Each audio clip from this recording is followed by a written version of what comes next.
Nick, good to see you. It's really great Yeah, to have you. I likewise. can't tell you how excited I am to have you at the first guest here on our kickoff event for the Happy Event Plan. It's just amazing to have you here. And I think most of the people already know you, but maybe you introduce yourself a bit. What are you doing at Alice? What is Alice? So feel free to tell us a bit more about you. Yeah, absolutely. First off, thanks for having me. Super excited to be here. So I'm Nick. I live in Boston, in Massachusetts, and so I run field marketing, partner marketing, community. A little bit of ABM, a little bit of customer marketing, really whatever they tell me to do. But Alice is a B2B gifting platform. And so, funny enough, I actually purchased Alice at a previous company and then ended up here down the road. So full circle moment. Such a cool story. I'd love to hear more about it with a glass of wine or beer afterwards. Yeah. So again, I'm Florian, CEO of Sweap. My role here is to host this conversation. I don't want to make it feel like an interview. I want to have a great conversation with you, Nick. For the audience, what will we talk about? I have like a kind of list here, and I hope you have prepared a pen and a piece of paper to write everything down, because I think the ROI of what Nick will tell you will be amazing. And we will talk about event professionals, the role of event professionals, and how it changed during the last 2 years. We will talk about events and community and how that works together. And of course, we will talk about Nick's event strategies at Alice, and how Alice benefits from events. So I'm super excited about that. And I would say, Nick, let's just jumpstart. Just like go ahead and tell us a bit more about what you think has changed for you in your role as an event planner, and for the rest of us as event pros. Yeah, it's interesting because I remember posting about this on LinkedIn back in I think it was like May of 2020. And all these field marketers and event marketers, they were all getting laid off from their jobs. And I was just like, it's so depressing because of the pandemic. But I was like, all of these CMOs and VPs of marketing are doing wrong by not helping these employees pivot into other roles to help them establish even like a further leap within their career. Like, I always knew that field marketing and event marketing, those would come back, but there was so many people that lost their job. And if you look at type on LinkedIn, like event marketing openings right now, you'll see like hundreds of thousands of openings and just people that have those titles. But my whole thing was, you had to, and I hate to use the word pivot, but like you had to figure out how to pivot. One, as like an individual, as a team, as the campaigns and the programs that you were running. And so I think that's really where I started using the term field marketing 2.0. And so I think it was very much, field marketers have always done a lot of events, but I think it was now even worth more than ever is like becoming a revenue driven marketer. And so you're partnering closer with sales, you're understanding the insights, you're tailoring plays to these specific insights, and you're actioning them. And I think that, you become kind of a full stack marketer, and that can only help you further in your career as you kind of go down it, because people, whether you want to be a CMO or head of marketing or demand gen or whatever you want to do, like having more of a, I don't want to say generalist approach of understanding every function or revenue function within marketing is so important. And that's what I doubled down on. Like, I understand like the digital component, I understand the product marketing component, the brand component, like the demand gen component. And I feel like it's really helped me kind of better understand how to tailor specific plays and how to leverage these insights even more, versus just doing your events, your hosted events and your trade shows and all of that stuff. You can definitely elevate yourself by having that mindset. Well, that's perfect. And connecting all that, like marketing to revenue and events to marketing. I love that approach, because this is what I see here in Germany as well. Like, it's so sad so many people lost their jobs, and then if you look at an event manager today, like 2 years ago, we all like hey, an event manager is this project management guru, and he can run so many tasks simultaneously and all that stuff. And after an event, they got this like, hey, dude, I had so much fun at your event. Pretty good job. And today it's completely different. It's like they need to be a performance-driven marketer, like revenue-driven marketer. Like everybody's asking, hey, show me the numbers. What was the engagement? How's the impact of on our pipeline? Are there deals that we're going to close after the event? So it's a tremendous change regarding the role. And maybe do you have some tips, like if somebody's struggling with this change, like what was your plan? How have you adopted all these new things?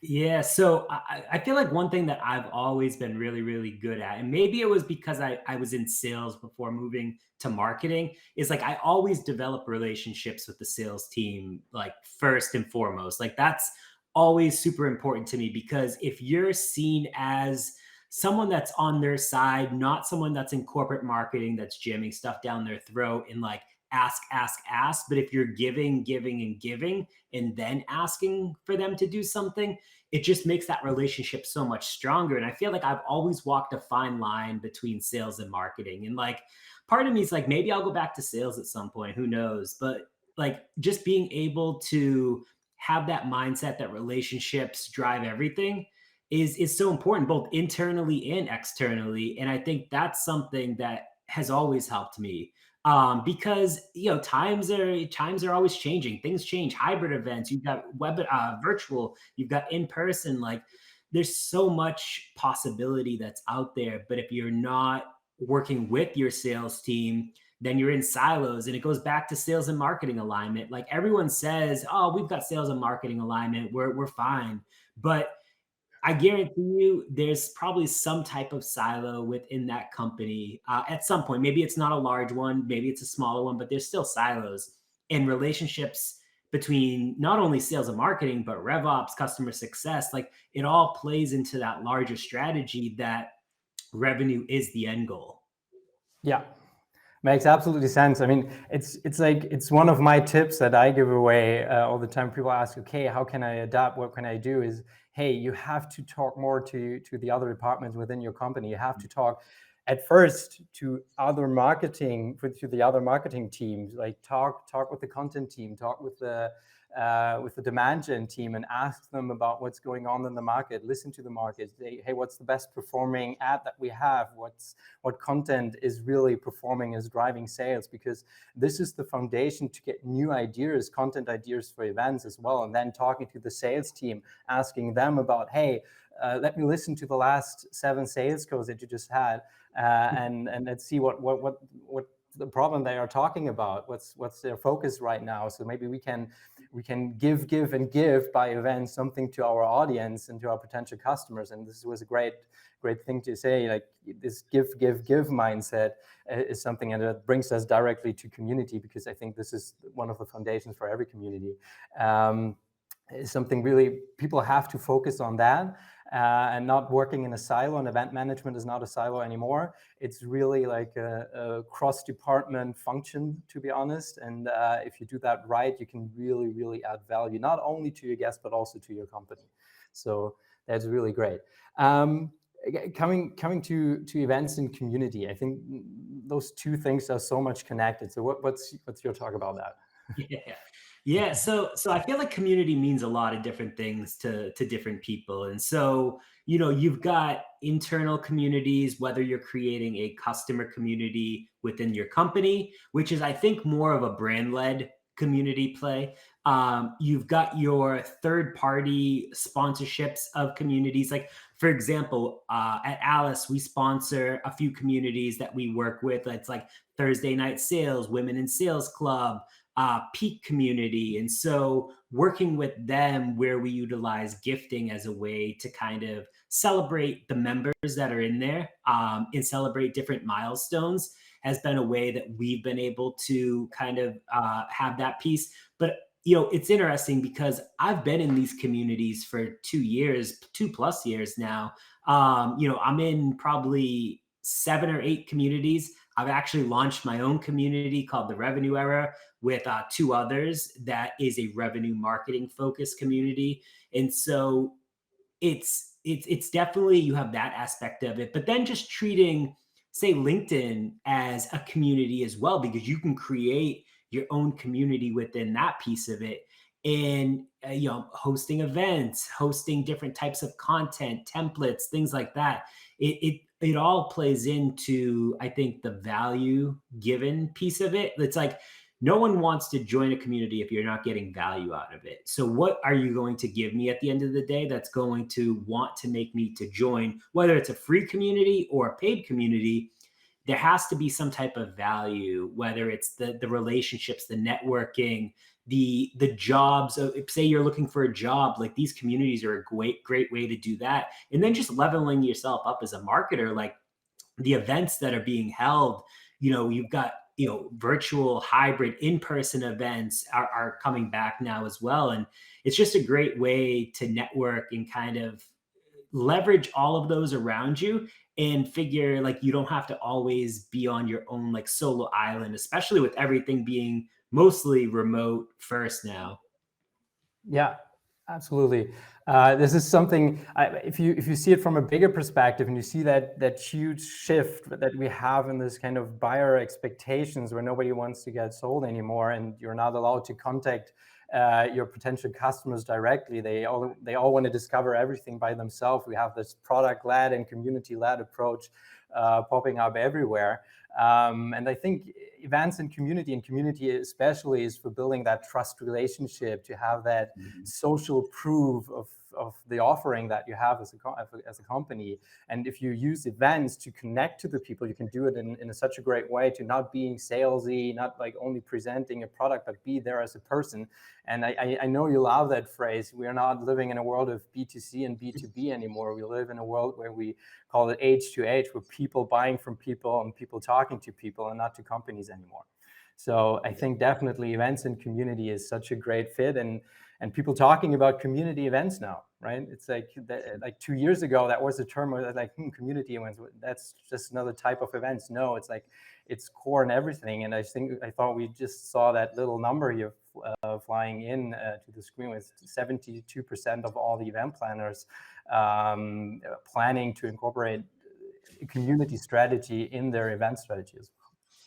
Yeah, it's interesting too, because I think that a lot of people would much rather attend a community event versus a specific, sometimes like a brand driven event, because that like, hey, if I'm going to sign up for this webinar from this company that I enjoy, I'm going to have SDRs calling me, AEs calling me, I'm going to get the emails. But a lot of times with these community driven events, you're already part of the community, and you get so many more insights, and you don't have to as much worry about people kind of, bombarding you with messages, because it's just, you're in a community collectively, and you're all trying to help each other. Yeah, super cool. A quick question. I'm interested in that as well, because engagement is such a big buzzword right now, especially in events and virtual events. So do you have some hints what you're doing at Alice, if you do events to really leverage engagement and drive engagement with your attendees? Yeah, so I think it's interesting, because we I would say events is the primary driver of a lot of what we do. It's always been really huge, and so we break our events into a few different pieces. So we've got like our sponsored events, we've got our hosted events, and then we've got more of like the roundtables, webinars, things like that, different types of series. But we try to add a gamification piece of it into all of the events that, at least that we're hosting on our own. And it just allows people to be a lot more engaged. We're fortunate where we use our product to gift people that are engaging within the conversations when we are hosting our own events. We also really like to kind of focus on just making something where it's not really salesy. We call them 5 to 9 events. And so in these 5 to 9 events, We do different types of things like charcuterie board tastings, sushi and sake, like rum tastings. Like we make it more about what people are passionate about outside of work versus what everyone's 9 to 5 is. Like we know your 9 to 5 is you're a CEO, but what is Florian like passionate about outside of work? And then creating those experiences around that, that's really been our bread and butter. So sushi and wine tasting would definitely be something. So you have to invite me to one of those the next time, please. Absolutely. Even if I have to stand up late at night. Perfect. So cool. Talking about community as a key role in strategy, how do you express that within the company strategy? Do you have that on OKR level? Do you have some North Star metrics about events and community? What's the thing that you measure? Yeah, so I don't say we have specific like metrics around community. It's mostly a brand awareness type of thing. Like we've been able to, so there's this company that I advise, and their name is Charla. And so what they are, they're a social listening tool for Slack communities. And so it allows community managers and it allows others to kind of figure out, you don't have to stay in these communities 24/7, but if there's specific keywords that are set up, you're getting real-time alerts to kind of keep a finger on your pulse within that community so that you can jump in and have those conversations. And so you've got like the real-time alerts. If you have your own community, you have your like a community health kind of dashboard that shows all of that. And we don't have our own internal community yet.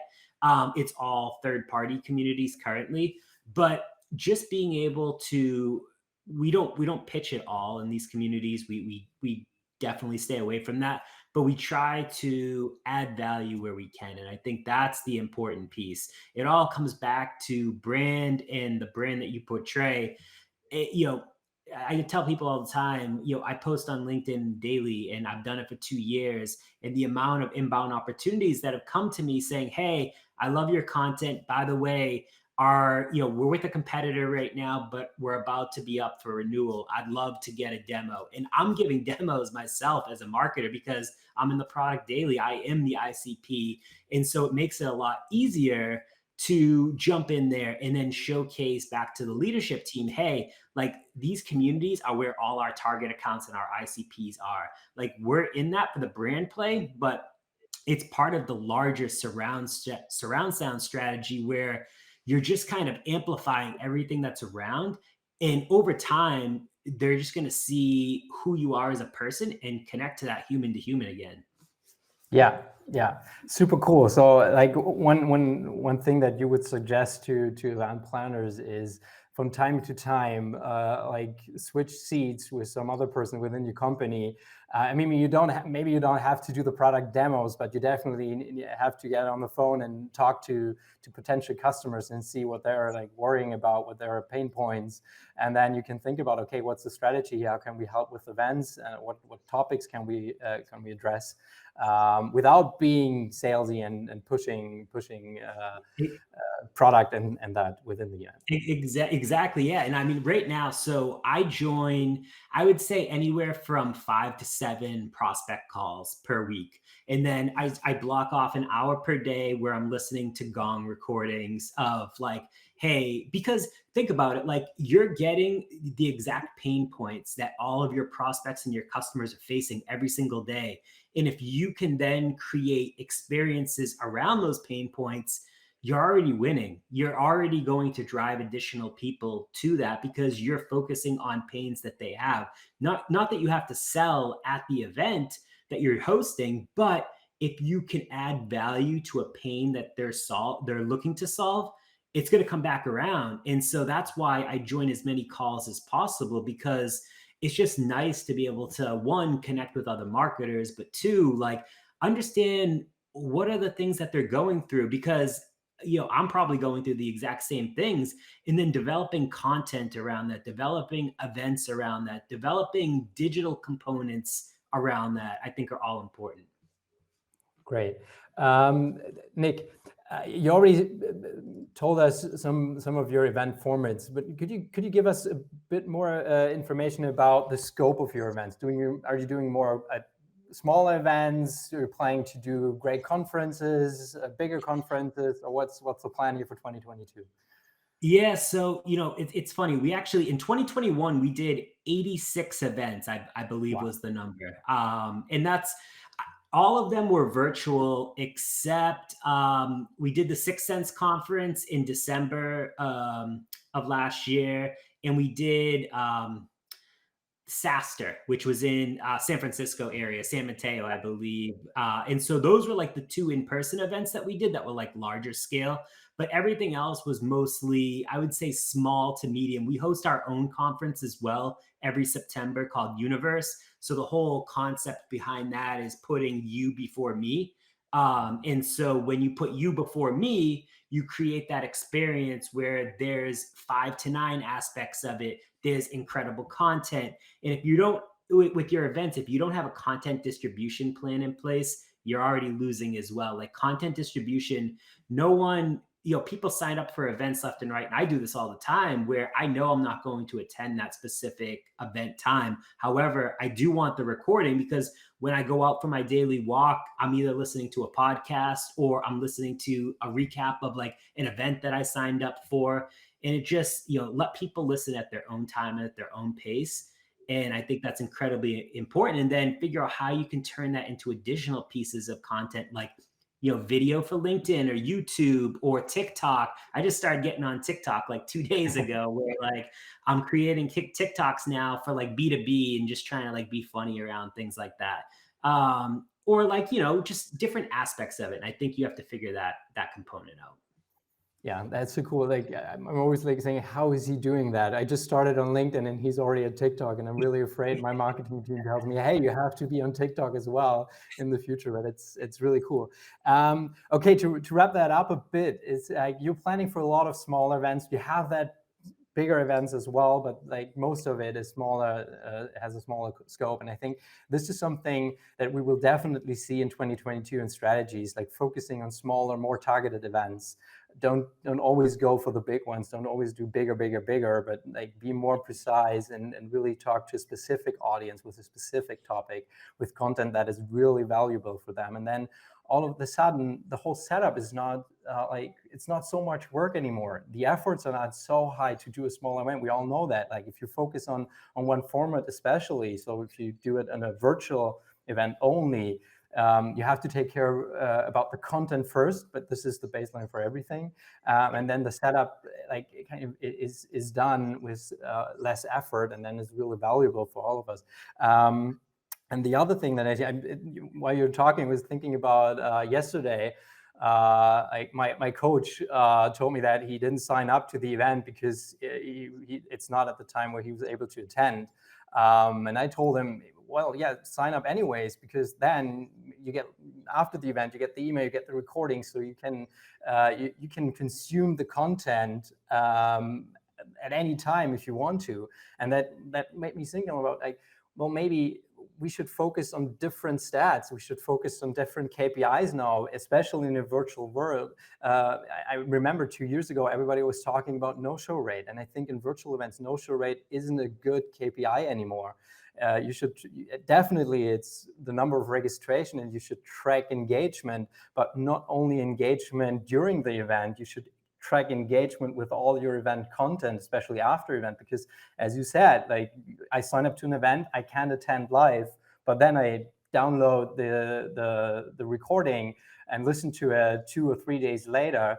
And this is the real value out of virtual event. I mean, this is not new, but I think what people need to understand is that you shouldn't only focus on the moment in time experience. You definitely should focus on the extended experience. You should really think from A to Z. Like it's beginning of the, how do I engage with the people before the event? How can I make this journey really engaging? And then during the event, definitely is really important. But then you have that huge bucket after event where you can really use that content and make it available for people. And yeah, that's something that definitely I would say is one of my top hints for 2022 is like really don't only focus on the moment in time experience, really see the big picture here. Yep. Absolutely. Yeah, I agree with you. I think it's, and who knows, another 6 months from now, things might change again. But it's, you've always got to be, I feel like as a marketer, especially as like a field marketer or event marketer, you always have to be agile, you have to adapt, and you have to be able to like just have that mindset, because like think about how much has changed in the last 2 years, and then think about how much is going to change in the next 2 years. And so if you're not constantly learning, if you're not constantly just, digging into community so that you can connect with other people like you, like, Yeah. you're falling behind. Now, I'm not saying you're falling behind because it's a bad thing, but like you just always want to be up on like, hey, like this is what's like working for people right now, or what is not working for people. Yeah.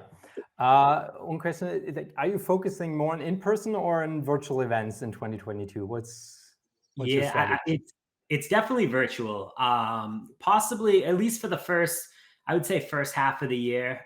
Like we were supposed to do B2B MX in Arizona this week, and we actually backed out of it a couple weeks ago, just because of the security measures that were put in place for safety and healthiness and all that stuff. And so I know they switched some things, but we backed out of that. We are doing like a couple larger trade shows, like Forrester's event, I believe we are doing in person. But I would say the majority will be done remotely. However, we probably will, when we do our own events that are in person, we probably will be taking advantage of like a hybrid model. Okay. Yeah, that's interesting because like so many people are telling me, well, we definitely want to go back to in person. We missed that. Like 88% is just coming in of event professionals planning for in person again, and I think it's the right thing to do. I think in person will recover, and it's definitely something that we are striving for. Me especially, as like someone who really felt this virtual fatigue end of last year, was, oh, I can't attend to virtual events anymore. But like as a planner, you definitely see the benefits of it, and I think is really important to balance it to really get the most out of both strategies. And maybe we can talk about a little bit more about this hybrid approach, because everybody is talking about hybrid. I see that a bit critical, to be honest, if I look at it from the effort side. But what's your thought about hybrid? Yeah, I feel like a lot of event platforms have now started to be built or built pieces of like the hybrid piece. And I know, for example, there's a few people that I know that have ran hybrid models recently for a couple of like forget the name of the company, but they were running their conference and they were supposed to be 100% in person, and they decided last minute, due to everything that was happening in the US, to move to a hybrid model. So they allowed, I believe it was 300 people in person, and then the rest of it you could just view virtually. And another great example, Inbound, which is a huge marketing conference. It happens in Boston every, I think, September or October. It's been remote or virtual now for the last 2 years, but this year they're actually doing a hybrid model. So you can go either in person or you can watch virtually as well. Which personally, like, I love the virtual component because like I don't have to get dressed up. I can like be doing different things. I can just, go into my office versus going and hopping on a plane, going and eating crappy food for a couple days. Like it's just, there's so many more benefits, especially as like you have a family and like, you try to travel less and less. Like I used to travel 2 or 3 times a month before the pandemic, and now I've traveled once in all of 2021. Yeah, that's crazy. I think we've all been there, like traveling a lot around the country, maybe around the globe, and now sitting at the couch having this Zoom short ready to wear, right? So everybody's have this shorts, like kind of, well, it's so comfortable to sit at home and consuming great content. I think one thing to add here for me is from the perspective of the event planner. There are two different things when we're talking about hybrid, because hybrid for me is always, this is when we look at it from the eyes from the event planner, because you as an attendee, you not really have that hybrid experience. At least right now, you don't have it. You either you attend virtually or you attend in person. And for the event manager, that means you have to focus on two different audiences with two different expectations. So I think the expectation of someone who's like attending in person is completely different to yours if you're sitting at home with your family and saying, oh, I want to consume content, I want to see a good keynote. But the approach is totally different. And for the event planner, that means, so if you plan for a hybrid event, you definitely have to make sure that you have to plan for two different audiences. And I call that the hybrid event trap that you fall in if you don't plan, if you don't have the right resources, if you don't have enough budget, enough manpower to do that. This is where people really start struggling with this hybrid event strategies. And this is why I always say, hey, think about it. Don't do everything hybrid. At least you have really the power and the people on board. Otherwise, you definitely should think about like planning for virtual or in person, and then like 2 or 3 events per year, maybe work in hybrid. Yeah, I agree for sure. Yeah. Okay. Cool. Nick, from your experience, like what has worked best? What was like? You have 2 examples for events where you say, "Hey, I really felt the impact after the event. I really can see it." I think so. I'll give you 2 different examples. So roundtables are something that I personally love. I feel like you get 10 to 15 of your target accounts onto this roundtable, whether it's Zoom or whatever platform you want to use. You don't have to go anything too fancy, but like you just get them on. There's no talk about your company. It's just, your target accounts talking about a specific theme. Like, for example, like we talked about ABM, and I run a monthly field marketing meetup. We haven't done it in a couple months, but we would just get together and we would talk about like events in person, virtual. We would talk about different types of experiences that people are leveraging in different parts of the country and world, actually. And we would just kind of be on video and just like get to talk and get to network and with your peers. And those have always worked incredibly well. And like, if you're the company that's hosting it, buy everyone lunch, do it at lunchtime, do it for an hour, send everyone a $25 Grubhub gift card or something like that, or, Uber Eats or anything like that. And just moderate or engage with a meaningful discussion for an hour. And you'd be surprised, one, at how much you pick up that you can then turn into content after, but two, just the relationships that develop. And if you can mix in a few customers, amazing. And then the second piece is, I think, just going back to these 5 to 9 events that we do, like all of what we did a summer series last summer, and it was every Wednesday we did a different theme. We did like floral arranging, which people absolutely loved, and we sent everything to them beforehand. And then we got on our event platform, and so we would basically, it would be led by a specific person that was like an expert in floral arranging, and we would just engage in like conversation for an hour and like get to do something fun. And then we would say, hey, take pictures of your final product, like the floral arrangement that you made or a charcuterie board. Send us a picture and then we'll send you a gift in return. And like people just absolutely love those things. Like we would always limit it to about 25 people, and we would kind of sell out or like within probably about a day without really putting much effort into it because people enjoyed them so much. That's so cool. It's funny because we just did that, like this flower building thing at our last internal team event. And I think it's a great idea. If everything you do with internal events could be something that might be valuable or might be fun and engaging for your audience as well. And why not? I love the approach that you're seeing. And everybody who's following an account-based marketing strategy should listen, because I think there's so many things you can do with events that really is aligned to an account-based marketing strategy. And I know this is something that you're really focusing on. I think you have a podcast about account-based marketing as well.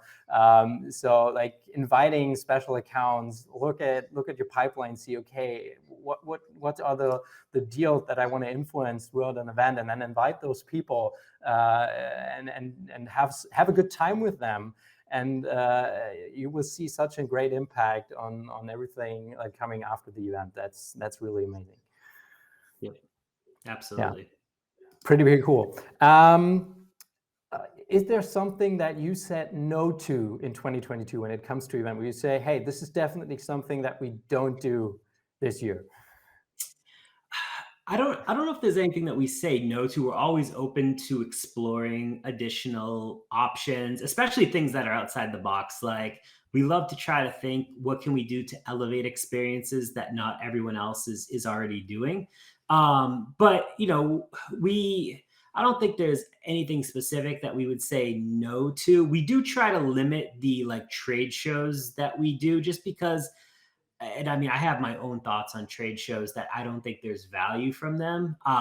But you can do additional activation. I should say, there isn't value in having a booth that costs you $250,000 to stand by the bathroom. But you could do so many additional activations around a specific event that will be way more valuable than having a booth that people are going to come, take swag, and like not really be interested in talking to you. It's like the tire kickers that are kind of, doing them. And I've done thousands of trade shows myself. So like, I feel like I know a decent amount, but it's all about what you do around it from an activation perspective to make it successful. Yeah. And I remember, I'm not sure if that was Drift. They were like organizing dinners around greater trade shows, and that was their approach to we don't need a booth at the trade show. We just invite the people who are attending to dinner afterwards, and then we have fun with a smaller group of people, but are really targeted. And I think this was really, I think Dave Garrett was talking about that this was really a winning strategy for them. Yeah, absolutely. Yeah. Cool. Really great. Okay. Coming to I want to focus on the whole attendee journey for a moment. So especially what I'm saying is like, the event doesn't start like at the starting hour of the event. It really starts way beforehand. So what are ways that you ensure to engage with your audience before an event, to really drive signups or registrations, to make sure that people are interested in your event? So is there a strategy that you're following? So I think it's just leveraging, it's figuring out what is the outcome that you want from a specific event. Like, are you looking to drive leads or MQLs, which I don't want to get started on that tangent, but like, a lot of people say, I just only care about leads. I only care about the number of, people that register. Are you looking to get your target accounts there? I think it's figuring out what the outcome is and then what you can do around that. If you're looking to, say, generate awareness with new accounts, then that's one thing. You already know who your target accounts are. Are you doing an account-based strategy? Then you already have, you're working with your BDR or SDR team. You're working with your AEs. You're probably leveraging gifting or direct mail to start conversations and get your foot in the door. You're creating these events and these experiences that are maybe more VIP for these people as well.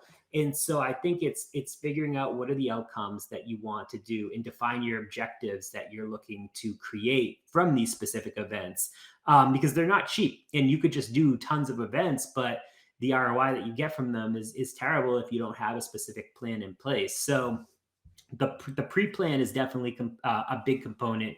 During the event itself is incredibly important to figure out, like, hey, you get 200 people to register for an event. Great. What are you going to do to keep them there? What are you going to do to keep them engaged? Is the content enough? Is gamification piece of it? Are you going to reward or incentivize people for engaging with the specific webinar or in-person event that you're doing? And then the post-event is also incredibly important. It's like, all right, what are you going to do from a communication standpoint? Is your SDR or BDR just going to send a generic message to people? Like, that's boring. Like, we all get tons of emails. No one wants a generic thing. But are you leveraging video to say, hey, Flor, like, you were at this event. By the way, my name's Nick. I'm a BDR over at Alice.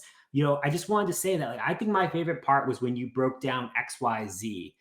wanted to just drop by, introduce myself, let you know that I'm here for you, and I'll follow up with an email. Like anything that's video related or personalized to the attendees, I think deliver way more value than just another copy and paste that is something that someone told them that was like the best thing to do. Absolutely. I 100% agree. This personalization thing is so powerful and so important.